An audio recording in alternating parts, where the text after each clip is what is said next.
As the people murmured in hushed tones, suddenly there was a great uproar at the back. Everyone turned to see the cause of the noise, and they saw another IFELEWA and the unknown man making their way through the crowd. Strange. How come there are two IFELEWAs? Well,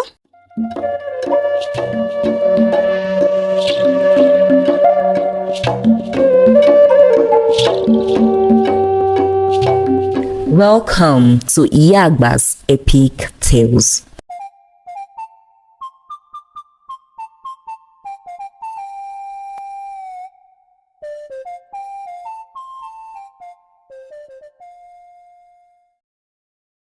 If you have not seen the first part of this story, please do, for better understanding and so you can enjoy this part. After Queen Asabi and King Jaiyesimi were dead, the throne became vacant. The villagers were unsure as to who would be the right person to rule them. They did appreciate IFELEWA as she was the one and the tool Olodumare, the creator of the universe, had used to deliver them from the rule of Queen Asabi and her son. But according to their tradition, a woman is not known to sit on the throne and rule them, or at least that is what they were told and have been made to believe over the decades. Well, after much deliberation, they agreed that the baby IFELEWA is carrying would become their king when it is born, as they considered the baby a special child from Olodumare, and since it was also revealed that the child would be a male. According to the stranger whom Olodumare had used to expose and stop the previous queen and king, there had not been any sexual intercourse between him and IFELEWA. He explained that all that needed to happen was for himself and IFELEWA to have been physically together in a place that night for the conception to take place supernaturally, and so as to confuse the minds of the evil Queen Asabi and her son. The name of the stranger is Akin. So, since it is IFELEWA and Akin who have been designed to be the guardian of the special child and their future king, the villagers agreed that IFELEWA and Akin head and oversee the affairs of the kingdom till the child is born and would be ready to ascend the throne. Akin was referred to as Baale, which means head of the land. Months later, IFELEWA gave birth to her son, and he was named Araoluwa Kiitan, which means that the wonders of the Lord never ends. He was called Kiitan for short. Kiitan grew up to be a fine young man and ascended the throne on his 18th birthday. He ruled so well as his mother IFELEWA and Baale Akin had instilled right values in him. On the second year of King Kiitan's reign, Baale Akin went to be with Olodumare as his mission on earth had been completed. He passed on in his sleep one night after admonishing King Kiitan and IFELEWA earlier that evening. When King Kiitan became 22 years, he took a wife. Her name was Funke. Funke was a beautiful, young, humble maiden from a good and humble background, and so it was IFELEWA who chose Funke as a wife for her son, King Kiitan. As the year progresses, things went well and the kingdom prospered. King Kiitan and Queen Funke ruled with clarity and experience, and the whole kingdom loved them. However, things began to change for the worse as their once peaceful and calm queen, Queen Funke, became a tyrant, and so did IFELEWA, the now queen mother. Their new change of attitude got everyone puzzled, especially for IFELEWA, whom they had all considered to be their heroine. It was not long they were able to influence King Kiton also. The royal household made the lives of the villagers tough and hard. They made them pay heavy fines and taxes. They were required to give 70% of their farm produce as payment for tax. All who tried to speak up were thrown into the palace dark prison. IFELEWA's father, who also tried to caution his daughter, was not spared. How dare you tell me what I should do and how to rule my people? I am Queen Mother now. Queen Mother, you must know that. IFELEWA roared. She ordered that her father be thrown into the prison dungeon, and when he died there, she was not moved, nor did she show any remorse. The people realized that IFELEWA was now ruthless, more ruthless than the former Queen Mother, Queen Asabi, and so she was greatly feared and dreaded as she became unstoppable, dishing out cruelty to everyone. Well, Queen Mother IFELEWA, Funke, and King Kiton's reign of terror went on for a very, very long time. But not only were they terrorizing the kingdom, something beyond the ordinary was also happening. Now, all of IFELEWA's age mates and contemporaries were now very, very old, and most of them had even passed on. But IFELEWA remained the same, and so did her son, King Kiton, and the junior queen, Queen Funke.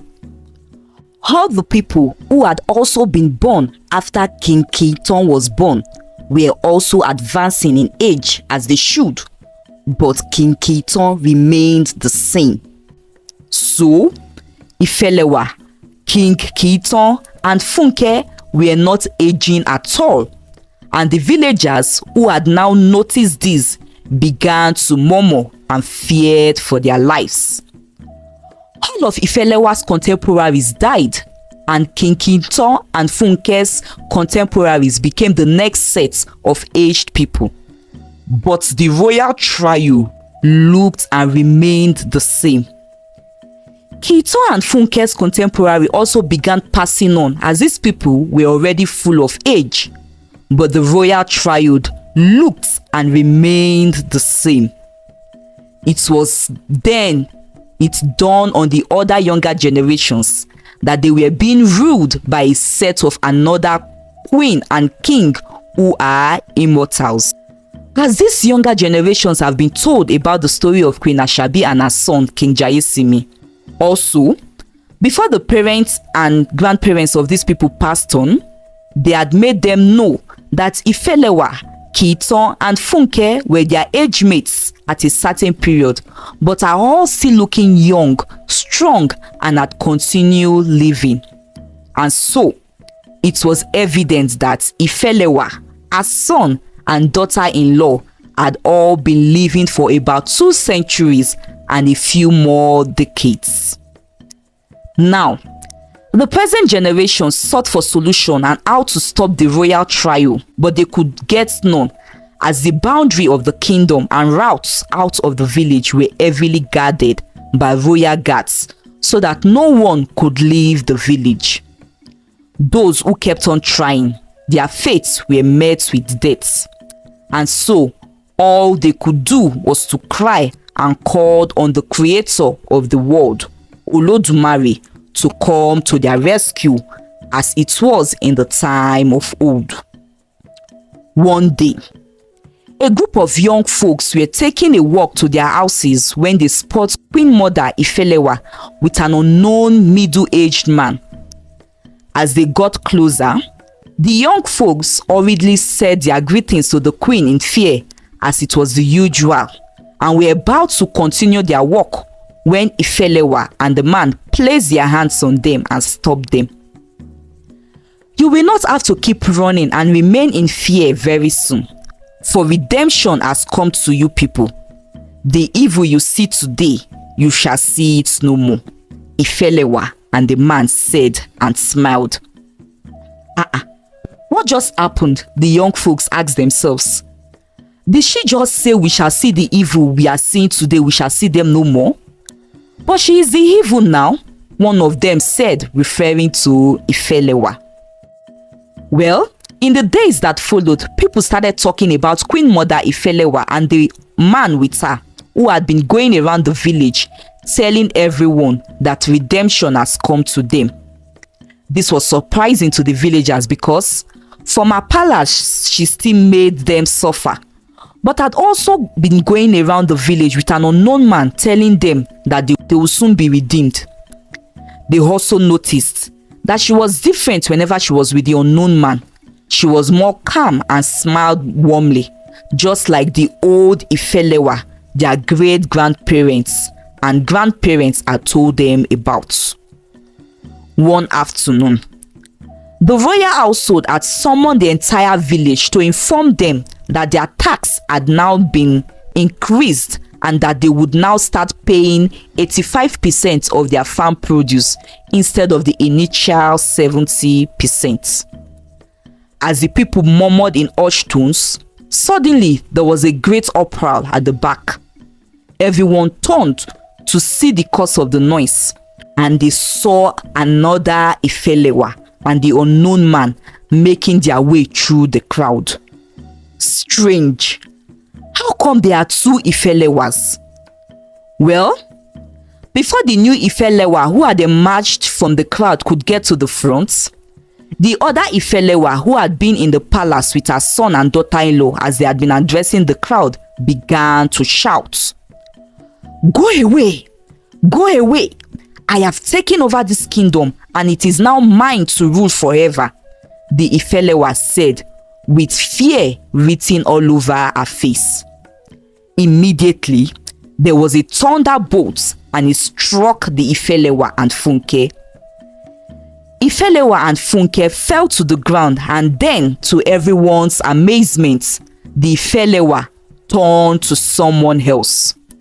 It was the witch whom Queen Asabi had gone to for the immortality power in the time of the old. Remember that Queen Asabi and her son King Jaiyesimi were destroyed, but nothing had been heard about the destruction of the witch or about her end. Well, the witch had gone into hiding after Queen Asabi and King Jaiyesimi had been exposed. For years, she watched how IFELEWA, King Kiiton, and the villagers lived peacefully and happily. Filled with bitterness and still hungry to continue living forever, she showed herself to young and naive Funke, who had just been married to King Kiiton. She was able to convince Funke that immortality on earth was the ultimate and made efforts to disperse the story about Queen Asabi and King Jaiyesimi, which Funke had also been aware of. She told her about the unlimitless power and the wealth that she stands to enjoy, and so Funke got greedy and allowed the witch into her heart. Together, they tried to kill the real IFELEWA, but when they couldn't, they tied her soul and made her remain in coma all the while. The witch took up the image of IFELEWA and came to live in the village and in the palace as Queen Mother IFELEWA. And from there, they cast a spell on King Kiiton and gave him the blood of immortality as wine one day. The tough hardship, sweat and tears of the villagers was what they converted into the wine of immortality in their evil reign. As the people sweat and cry because of the hardship, the more the royal trio lived longer. Olodumare heard the cries and agony of the people.